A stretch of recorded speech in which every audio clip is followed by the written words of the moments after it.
Thank you very much, Mr. Chair, and to you and the ranking member. Thank you so much for letting me wave on for this really critical issue. I want to put my questions in some context because I think that we've jumped a little bit ahead in this hearing. So the context is this: we're not doing commercial deep seabed mining right now.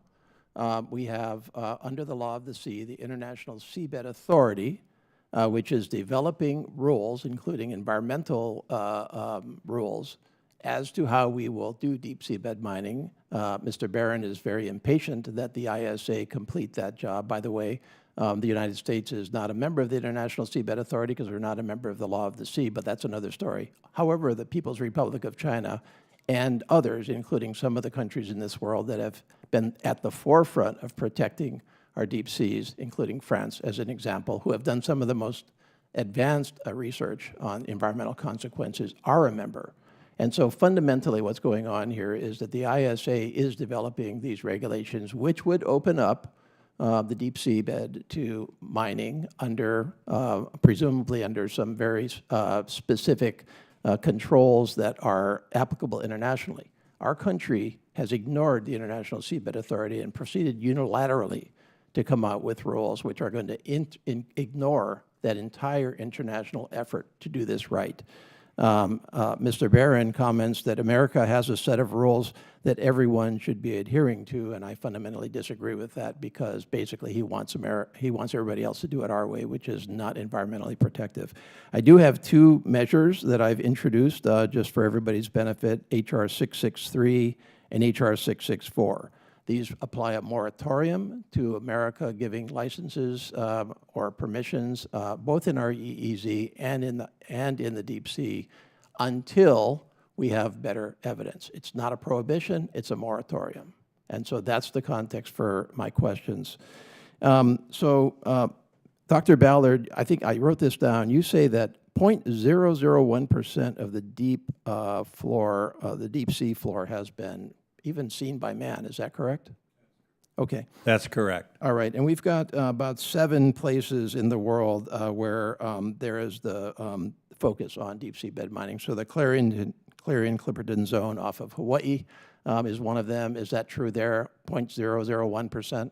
There's a lot of effort being poured into Okay, but I mean, it's less than 1%. I don't really know. I'm not the one qualified to answer that. In your professional estimate, having been there, is it 1%, 2%? How much do we actually know about the deep sea? I've never been to the Clarion-Clipperton fracture zone. Okay, all right. Well, I'm extrapolating from your comment on Right. I'm talking about on a global basis. 1%. Yeah. Okay.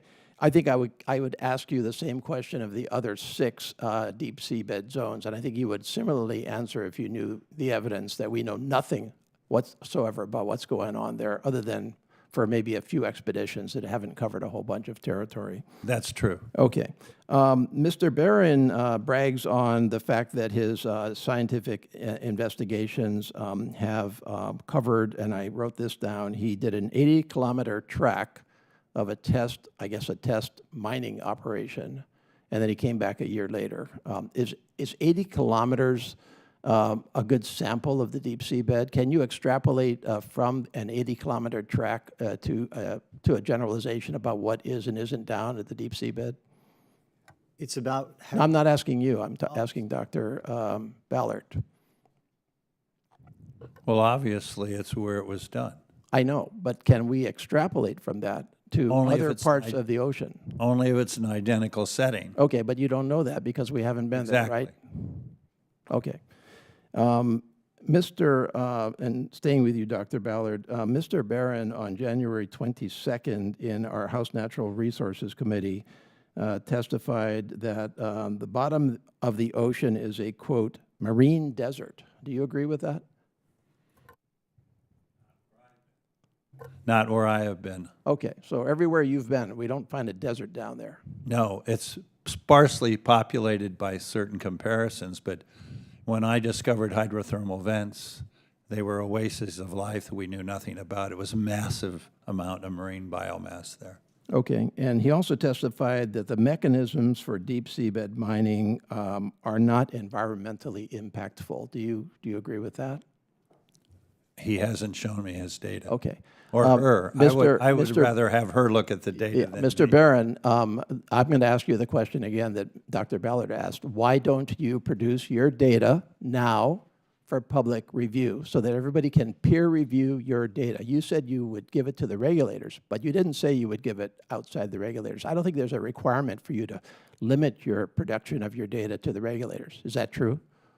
we will be submitting that information to the regulator. Okay, so are you going to submit it publicly? We'll make it available into the UNESCO database as well. Oh, thank you. Appreciate that. When will you do that? Well, it's a petabyte of data, and of course it needs to, it's a complex process, but you'll find we are the largest contributor into that database as of this very moment. Well, the world needs your data because you are saying your data is the basis upon which this country should provide should go into deep seabed mining. Your data is the only data that we have. Yes. And the only data that our U.S. government is relying upon, and that's your data. You paid for it.